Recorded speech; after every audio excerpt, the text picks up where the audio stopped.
Today we celebrate the memorial of Saint Thérèse of Lisieux, also known as Saint Teresa of the Child Jesus. So she was born 1873, died in 1897 in France, and she's often known as for her little way.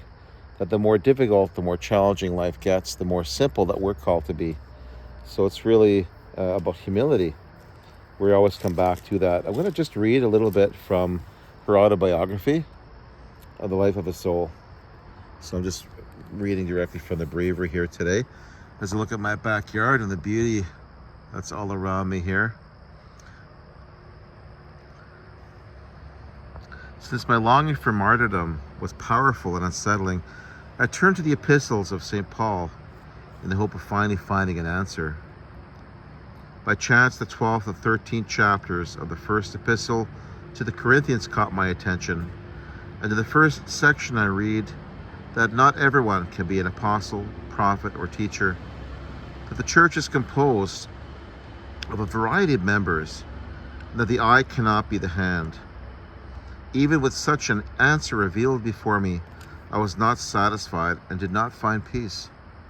I persevered in the reading and did not let my mind wander until I found this encouraging theme: set your desires on the greater gifts, and I'll now show you the way which surpasses all others. For the apostle insists that the greater gifts are nothing at all without love, and that this same love is surely the best path leading directly to God.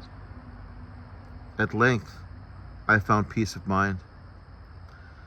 When I looked upon the mystical body of the church, I recognized myself in none of the members which St. Paul described. And what is more, I desire to distinguish myself more favorably within the whole body. Love appeared to me to be the hinge for my vocation. I knew that the church had a body composed of various members, but in this body, the necessary and more noble member was not lacking.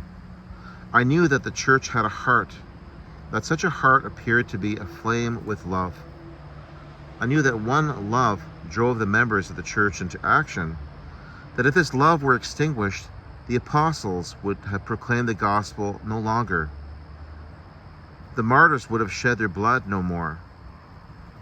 I saw and realized that love sets off the bounds of all vocations, that love is everything, that the same love embraces every time and every place.